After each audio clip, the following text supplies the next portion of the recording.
Lois, Riasento, Masu, Perfeito, Brasileiro, Direito, Pelo Masu, o Senhor, da Igreja.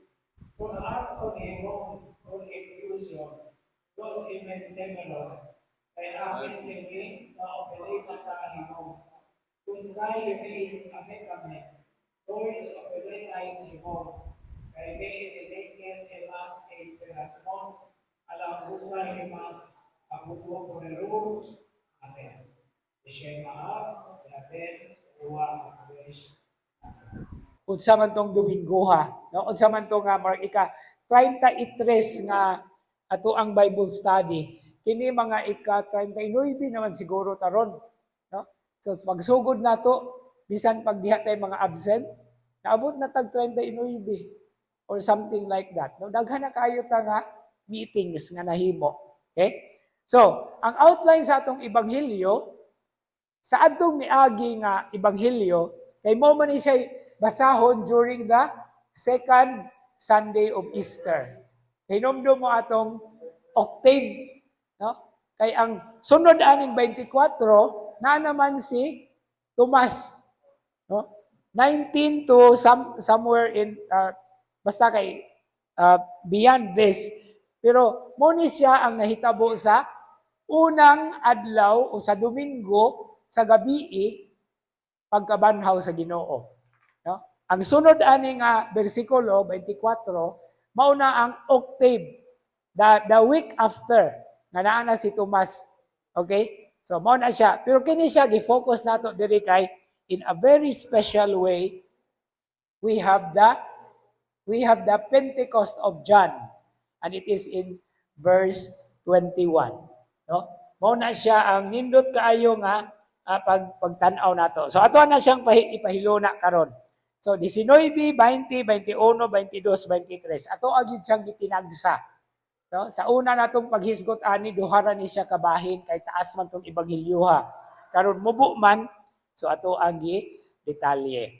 Okay, so verse 19. Wala na ako nabutangi og letter V. Anyway, that is verse 19. Unsa may gisulti diha as a review. On the evening of that first day of the week, when the doors were locked where the disciples were, for fear of the Jews, Jesus came and stood in their midst and said to them, "Peace be with you." Okay? So, detalye. Evening, first day of the week or that week, unsa man ang adlaw? Oh. Wala pa'y Domingo nga ngalan. Okay? Kanang Domingo nga ngalan later na nahitabo. Kay ang gisundan ani nga kalendaryo is the Jewish calendar. Okay? And how does the Jewish calendar look like? Sa Jewish calendar, there are 7 days kay simana man. Only the 7th day has a name. Ang ngalan sa 7th day is dili Saturday, Sabbath. Kanang Saturday, Latin na. Okay? So, walay lain nga ngalan ang mga adlaw sa semana sa Hebrew calendar o Jewish calendar gawas sa 7th day nga mao ang Sabbath or the day of rest. But the days from the beginning, walay ngalan kundili day 1, day 2, day 3, day 4, day 5, day 6, Sabbath.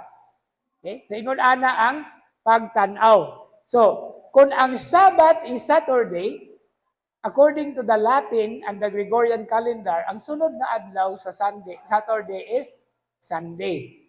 Nga mao ang day 1. Okay? Now, nganong gitawag man nag day 1? Kay mo man na ang unang adlaw sa creation. Kunya, unsa may unang gimugna sa Ginoo? Sa creation. The light, no? The light from where the sun gets its light. Ang adlaw, buwan ug mga bituon ug mga denizens of heaven gimugna na sila sa ikaapat nga adlaw. But since the first day is the day when light was created, mo po na siya ang adlaw nga nabanhaw ang Ginoo. And we call the Lord as the Son of justice, the Son of righteousness. Unya, asa man mo, subang ang adlaw in the east.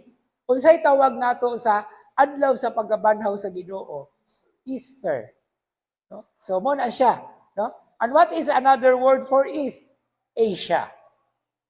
Oh, Asia. Kanang Asia means oriental. Unsa may opposite sa oriental? Occidental. Occidental is west. Kay sa unang panahon, duha ra ka buok marker. Diin mo subang ang adlaw ug diin mo salop ang adlaw. Kanang north ug south, later on na nagihatag pagsugod og conquest katong mga conquistadores. Muna nga naa ay kompas.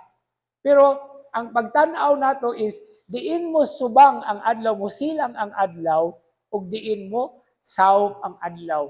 Muna siya main references sa mga tao sa una. No? Asa mo sidlak, that is the east. Asa mo salop, mo na ang west. Okay? And the first day of the week is Sunday. Or sa Latin, sa Espanyol, gitawag nag Domingo or Domenica. Meaning to say, Domingo coming from the word Dominus, meaning Lord. So the Lord's Day. Okay. Now this description is a clear time reference marking Jesus' salvific historical character of his first meeting with his disciples after he rose from the dead. So mao ni ang unang kahigayunan sa paghimamat ni Jesus human siya nabanhaw. Of course, Mary Magdalene already met him, and Peter and the beloved disciple, wala man nakakita. Si Magdalena na may privilege ato no nga dito sa garden, iyang gitawagan ni og sir, no, katuo siya gardener. Pero as the group of apostles, and how many apostles were there at this time? Napulo ra ka buok.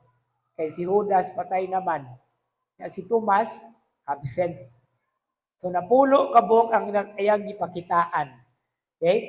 And this is the first meeting. And what is significant about it? The evening. Ngano man nga evening?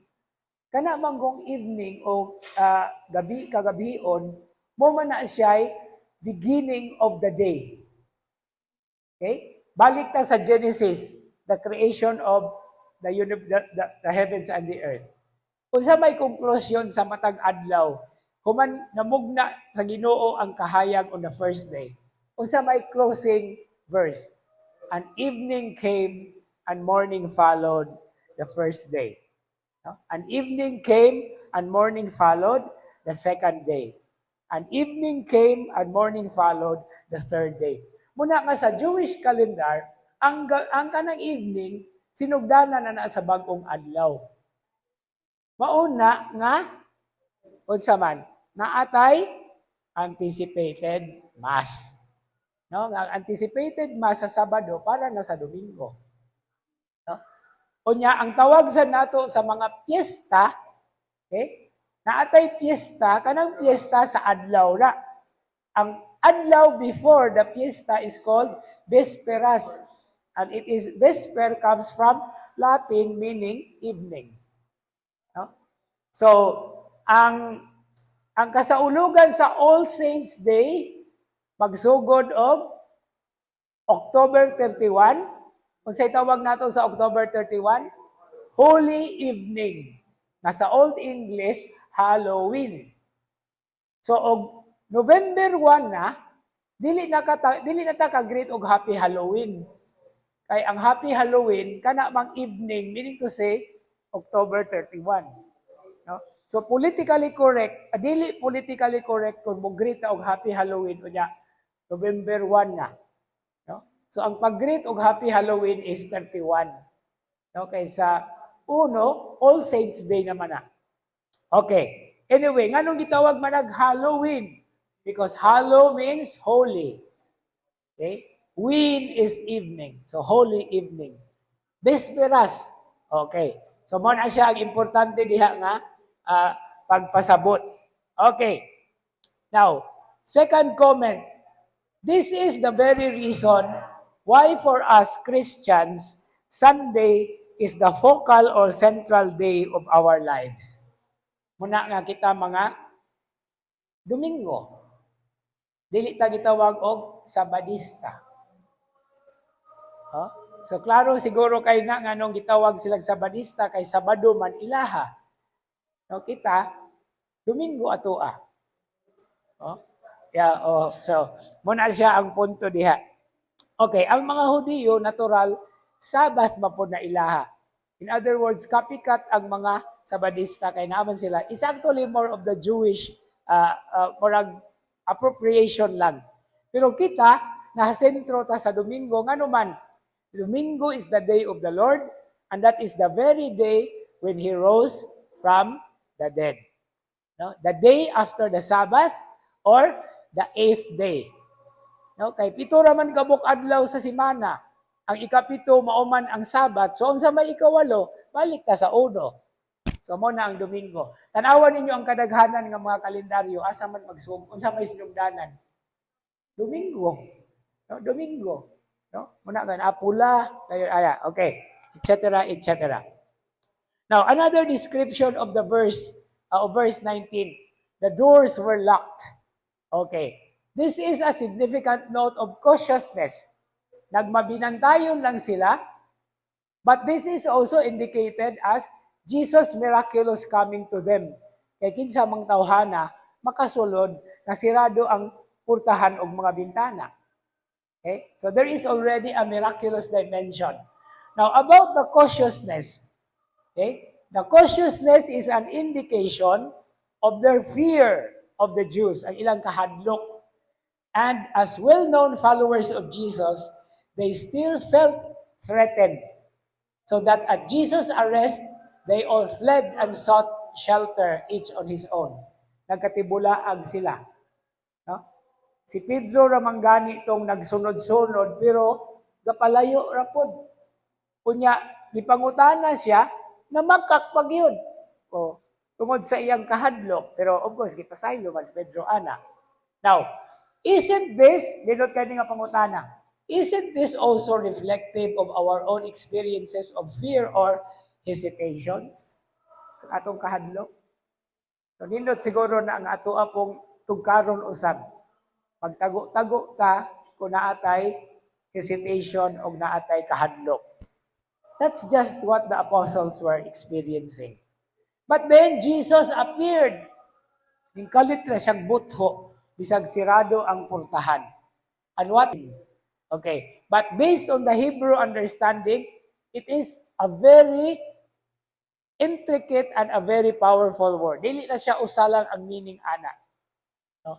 Ang mga Hudiyo sa Hebrew language, when they greet each other, or pangutan-on ka kanang ato ang how are you ba? How are you? Ang ilahang sulti ana is mashlom ka. Okay? Mashlom ka. How is your peace? How is your shalom? No? Mashlom ka. Yang tubag ana kay beseder. No? Or tudar ba? No? Tudar. Anyway, nagpahambog na po kuno, nakabalo ko gamay Hebrew. Anyway, but that's the meaning. Mashlom ka. Okay, how is your condition? How is your health? How are you doing? Mo na meaning. So, ma-shalom ka. Ma-shalom ka, that is how are you? Okay? Or they just greet each other, shalom. No? And when they leave, unsa may ilang greeting pag leave? Shalom, shalom. Kaduha, no? Meaning to say, mga panghinaot na naa ka sa maayong kondisyon, sa mabuting kalagayan o sa Tagalog pa. Okay? That is verse 19. So the greeting of the Lord, the risen Lord, is to lift up the fear and the hesitations that the apostles were feeling at that time. And then, second, unsa may gihimo ni Jesus after greeting his disciples with, peace be with you. He showed, okay, when he has said this, He showed them his hands and his side. The disciples rejoiced when they saw the Lord. Okay? So showing the hands and the side is a means of self-identification that he has returned to them in his identity as the historic person. Kung sa tawag nato ang expression, ang lawas, no, ang lawas, the concrete person, no? As the historic person who, before his death, gave them the promise of that return, indicated by the expression, after a little while. No? And for the purpose of sharing with them his victory. Mao din ay tuyo nga iyang gipakita ang iyang nabanhaw nga kaugalingon. Ang iyang espiritu nga adunay lawas, pero dili nasama sa lawas nga tawhanon. Kay ninglusot ra gud bisag sirado ang portahan. But the purpose there is to share with them his victory, thus giving them a sign by which they will be allowed and to continue his work on earth as the secret of their power and the content of their message. So ang pagpakita di ay sa Ginoong Hesus nga nabanhaw, sikrito di ay ito na maoy tuburan sa ilang buluhaton. Kung unsa man ang buluhaton, pagsangyaw sa mensahe. Dala ang kalinaw. Okay. So here is a clear indication that in rising from the dead, he did not return in his earthly corporeal existence. Kaya lusot ra dito sa purtahan. No? And that is a shocking, yes, but that is a miraculous event. So what was the response of the disciples? They rejoiced. Maura, no? This is the disciples' only reaction after having seen him. Okay? But this is not merely a comment in passing, but clearly a reflection of the fulfillment of joy that Jesus promised them, especially earlier in chapter 16, and also in 15 and 17, na adunay pagmaya, adunay kalipay, where he spoke of the joy of seeing one another again, in contrast with the sorrow of farewell. Nganuman, in chapter 15, 16, ug 17, sa Ebanghelyo ni San Juan, muman ni ang iyang farewell speech.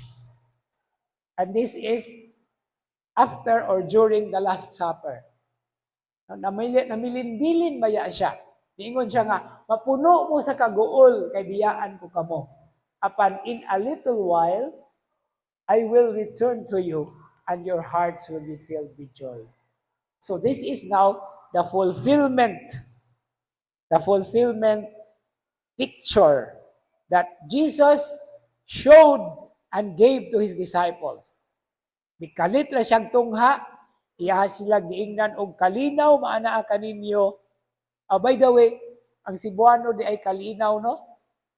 Pero dili ko ganahan anang kalinaw. Anaa pa'y mas lawom ana, kadait. Kanang kalinaw usahay, murag usahay ang mga pulis ba? I hope nga walay pulis diri, no?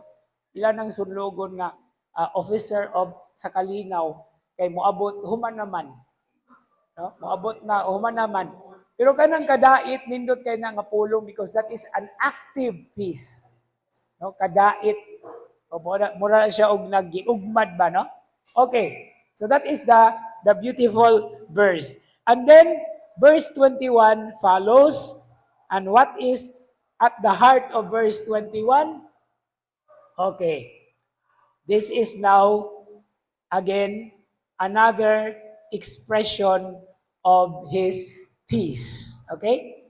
So Jesus said to them again, peace be with you. As the Father has sent me, so I sent you.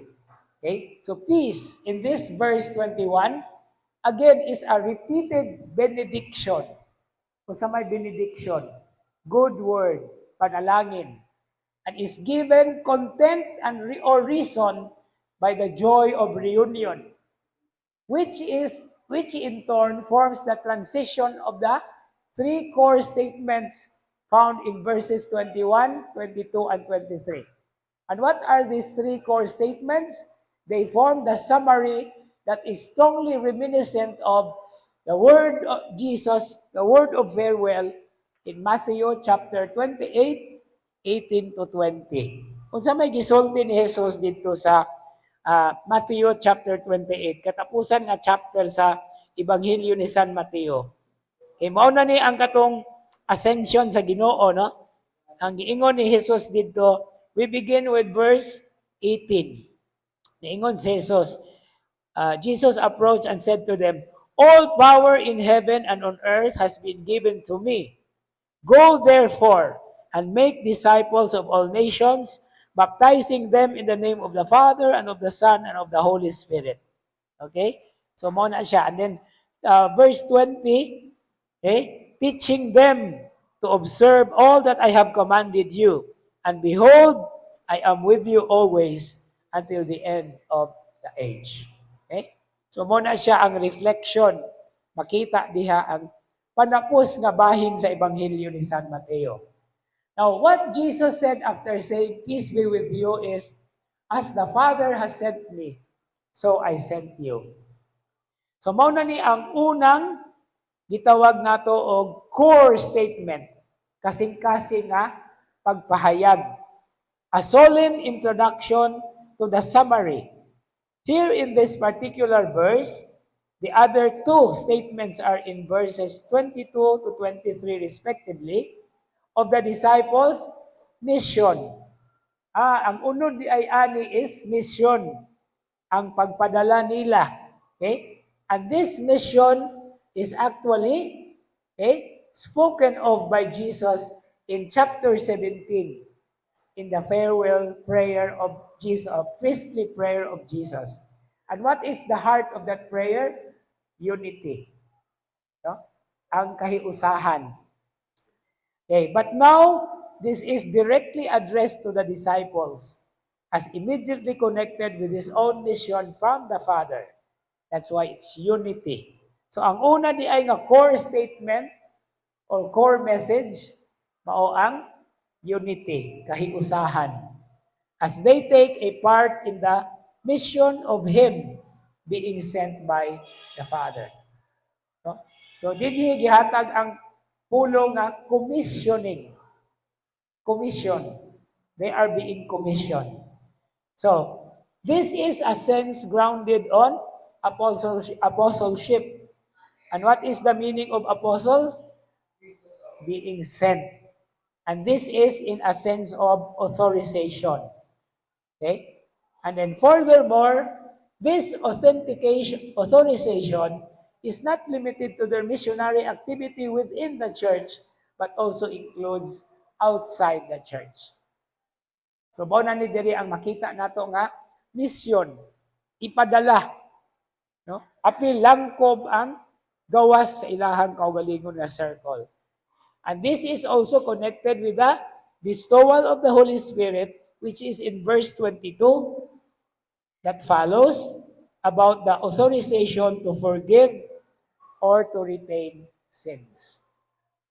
So, bugat kaayo actually ang tahas. No?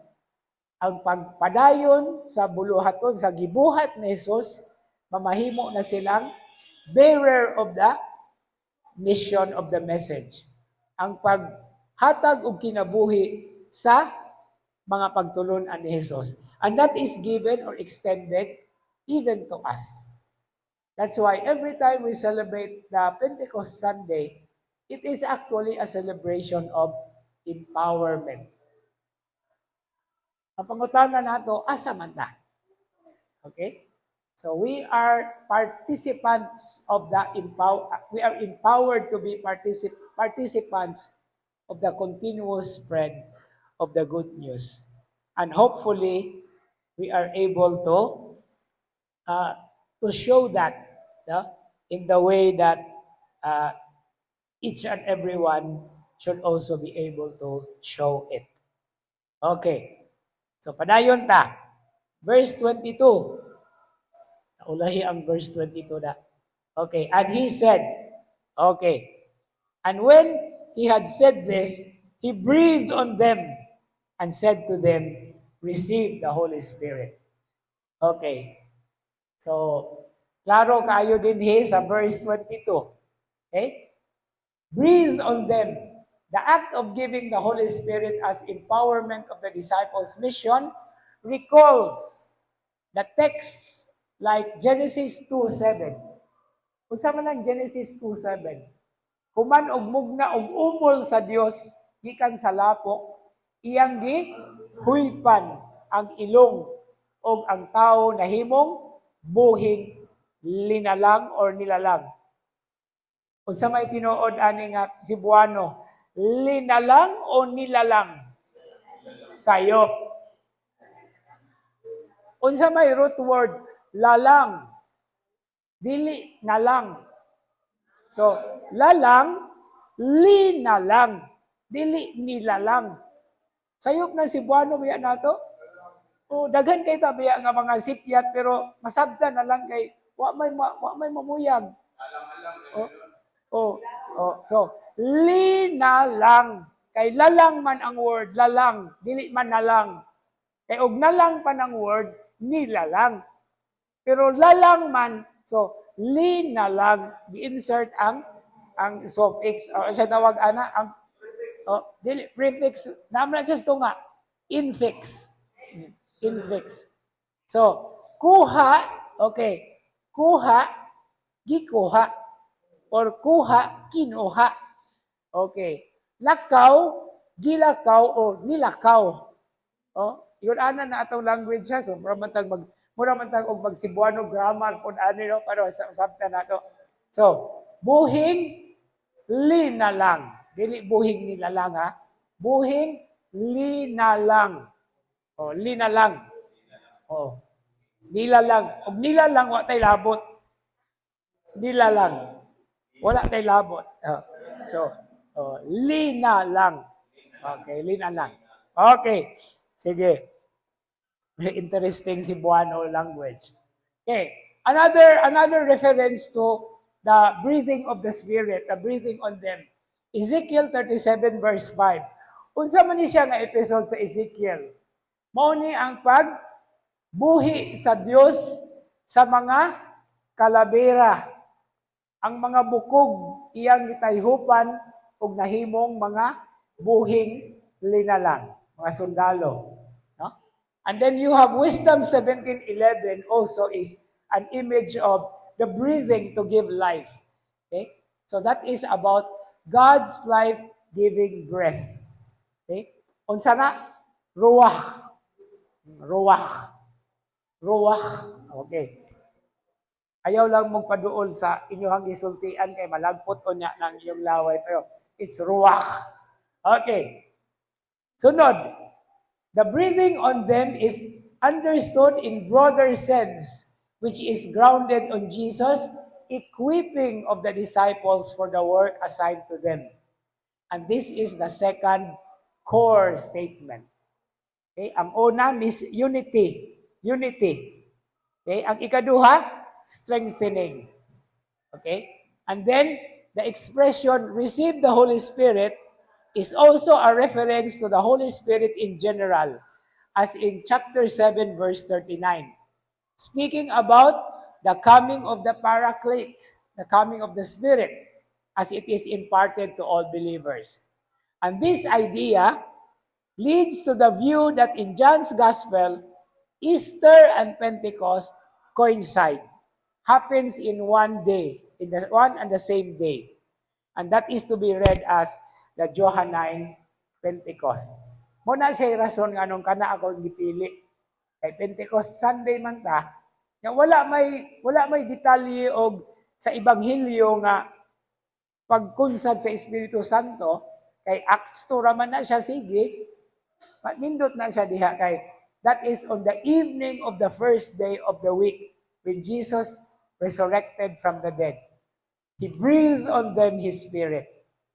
Pentecost in John's Gospel happens on the very same day of His resurrection.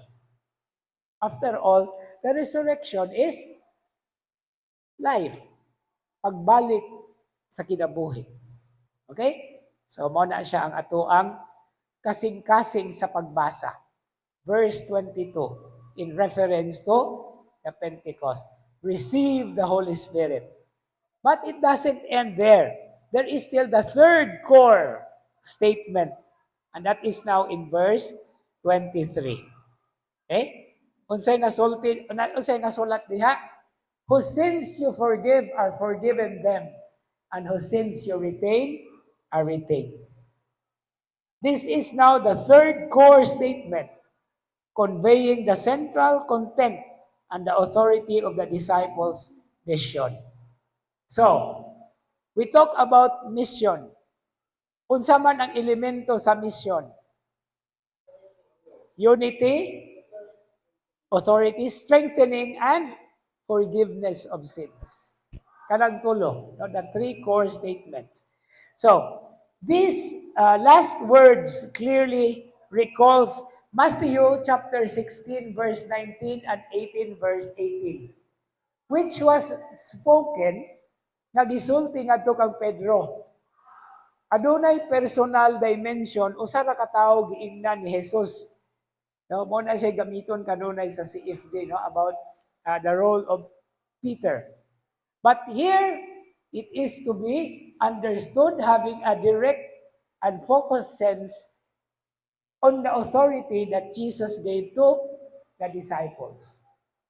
Okay? Ang kang Mateo nga pagpahayag has a very special reading. It is intended or given to Peter. So that's why mo na siya gamiton kung maghisgot ta og Petrine, the primacy of Peter. But it's not only Peter given that in the Gospel of John. Because in the Gospel of John, it is given to all, to the disciples, and even to each and every one of us. No? So in connection with Matthew 28 verse 16 and Mark 16 verse 16, some scholars think of baptism. Kining maong expression with the Holy Spirit and the forgiveness of sins. After all, that is what baptism is. No? Pagbubo sa tubig, kapasayloan sa mga sala. Kunya na ang Espiritu Santo, na ang kahayag, na ay kandila dagkutan. That's why this is a very sacramental dimension. Recalls to mind our birth into the Christian community. Diba? Naghisgot ko ganina, mataw ta sa kalibutan tungod sa atong mga anak, mga inahan.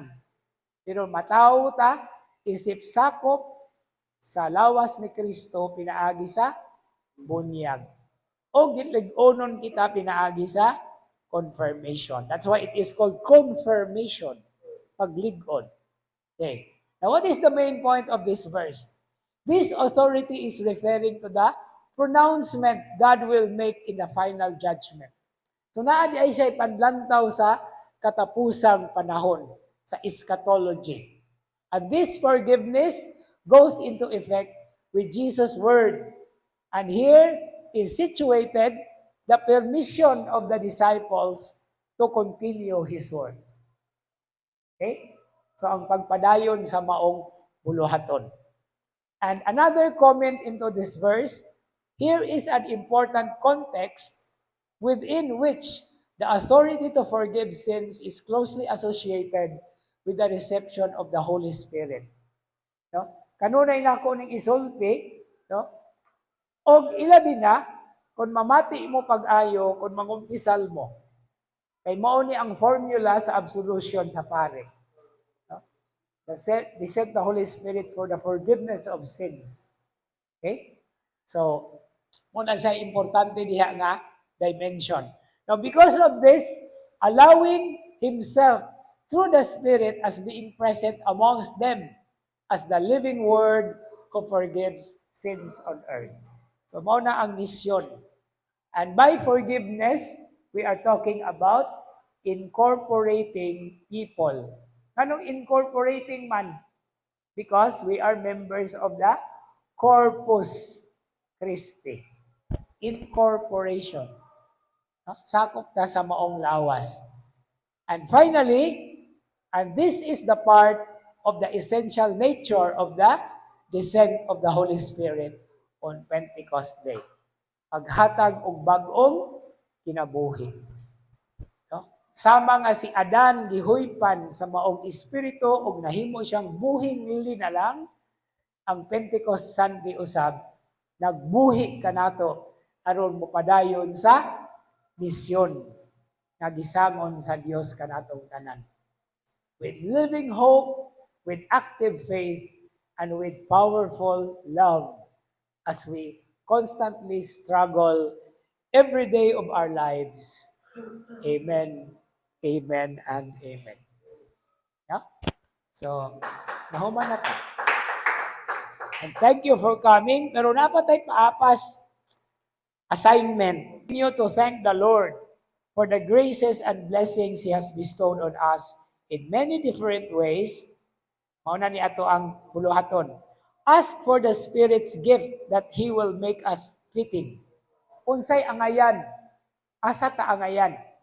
No? And we have to discern that. Although unworthy as we are, we still have to ask. And further, ask for the strength and courage to cultivate and make it fruitful as we carry the mission He has given us to continue His work in the here and now. No? So, mo na'y assignment nato. Pamalandong diha sa atong mga pag-ampo. Unsa tayo ito assignment last week? Paghangad. Mahangad because of the ascension. Karon sa atong paghangad, apilo nato og pangayo na unsa iyang gihatag nato. We cannot identify it by ourselves. Okay? Pero in prayer and in constant reflection, hinaot unta nahatagan ta og lamdag aron atong makita kung unsay haom kita nga bubuhat diha sa atong misyon sa kinabuhi. Dili kinahanglan nga parehas ta tanan. No? Kay nagkalain-lain god. So ug parehas ta tanan, tawag ana uniformity. Dili baya ta uniform. We are united in diversity. Kay kung uniform pa taron tanan, kita nga naa dinhi parehas tag alot. Parehas tag hitsura. Kung ang usa mo lingi sa wala, lingi po tanan. So, bati kay natanawon ka ng uniformity. No? Mutindog tatanin, o tindog hinog tatanan, pero lain ka na, parehas tag naong tanan, parehas tag sininga. So wala na siya distinction. But ours is unity in diversity. Just like the second reading in 1 Corinthians chapter 12, there are many gifts, but only one Spirit. And all these gifts are used to build up the body of Christ. Okay? So, hinaot unta nga sa ang kasing-kasing sa atong pag-ampo. Sugod ron hangtod sa Domingo nga Pentecost Sunday, mao kini ang atong hatagan og pagtagad. Pero ayaw hunong og ampo because this gift or these gifts that the Lord is giving us can only be claimed through the power of the Spirit that actually empowers us. Because it is through the Holy Spirit that we are taught to pray. Where we call, beginning with the most familiar expression, Abba.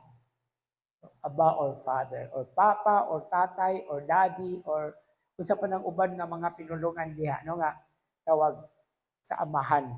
The intimacy that actually is at the very heart of our person, our being. Amen? Okay, it's already 9:17.